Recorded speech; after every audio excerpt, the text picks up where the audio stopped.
নালিকুর অবিশ্বাসের প্রত্যেকটা কাজ এবং প্রত্যেকটা লোক তার ভক্তদের মধ্যে এত বেশি জনপ্রিয়তা পায়, তার ভক্তরা এত বেশি পছন্দ করে। আসলে এই জন্য অবিশ্বাস এখন এত কোয়ালিটি সম্পূর্ণ কাজ করছেন। তিনি এখন বেছে বেছে যে কাজ করেন এবং তিনি যে খুব ভালো ভালো কাজ তার দর্শকদের দিতে চান, এটা কিন্তু এখন অবিশ্বাসের কাজ দেখলেই বোঝা যায়।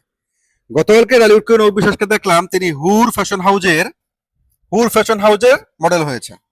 এবং হুর কিন্তু আপনারা জানেন বাংলাদেশ ইতিমধ্যে মেয়েদের পোশাকের জন্য হুর খুবই নামকরা। আপনারা বাংলাদেশের অনেকে বলতে পারেন তাহলে হুরের আউটলেট কোথায় কোথায় আছে, আমি আপনাদেরকে বলে দিচ্ছি। যমুনা ফিউচার পার্কে হুরের আউটলেট রয়েছে, আপনার বসুন্ধরা সিটিতে হুরের আউটলেট রয়েছে। এবং হুরের কাপড়গুলো কিন্তু খুব অনেক বেশি যে দাম তা কিন্তু না, রিজনেবল প্রাইজের মধ্যে অনেক ভালো ভালো দামিও রয়েছে, এক্সপেন্সিভও রয়েছে, কিন্তু রিজনেবল প্রাইজের মধ্যে অনেক ভালো ভালো ড্রেস কিন্তু হুরে রয়েছে। তো সেই হুরের সাথে অবিশ্বাসের সংযুক্তি এবং হুরের মডেল হয়ে অবিশ্বাস গতকালকে তার সোশ্যাল মিডিয়াতে তিনি যে ছবিগুলো প্রকাশ করেছেন এবং তার যে নতুন লুকটা আমরা দেখেছি, হুর শব্দটা শুনলে কিন্তু আমরা বুঝতে পারি একটা কাশ্মীরি একটা ভাইব কিন্তু আসে। কারণ কাশ্মীরি মেয়েদেরকে আমরা সাধারণত হুর বলে থাকি।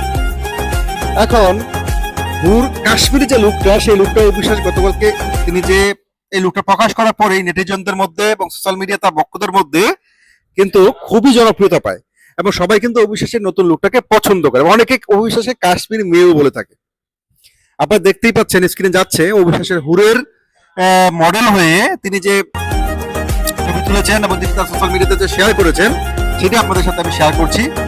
তো রমজান মাসে কিন্তু এখন পর্যন্ত টলিউড কুইন নিজেকে যথেষ্ট শালীনতার মধ্যে রেখেছেন এবং যথেষ্ট শালীনতার মধ্যে রেখেই তিনি কাজ করে যাচ্ছেন।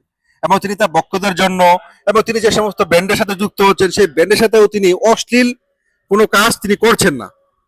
তো টলিউড কুইনের যে নতুন লুক এবং হুরের সাথে যুক্ত হয়ে টলিউড কুইন কাশ্মীরি মেয়ের যে লুকে, কাশ্মীরি কিশোরীর যে লুকে টলিউড কুইন হাজির হয়েছে, সেই লুকটা আপনাদের কেমন লাগলো এবং অবিশ্বাসের কাজের জন্য আপনাদের প্রতীক্ষাটা কেমন? এবং আমরা জানতে পারছেন অবশ্যই যে টলিউড কুইন ঈদের পরে সিনেমাতে ফিরে আসবেন। তো অবিশ্বাস কিন্তু এখন যে কাজটা তিনি করছেন, সেই কাজটা কিন্তু তিনি মানসম্মত করার চেষ্টা করছেন, যাতে করে তার ভক্তরা, তার শ্রোতারা এবং যারা অবিশ্বাসকে পছন্দ করে, যারা অবিশ্বাসের হয়ে অবিশ্বাসের কাজ দেখে এই সমস্ত ফ্যাশন হাউসগুলোতে যায়, তারা যেন ঠগে না যায়, সেই জন্য তিনি কিন্তু ওই পোশাক শিল্পের বা ওই পণ্যের গুণগত মান সম্পর্কেও সচেতন থাকেন।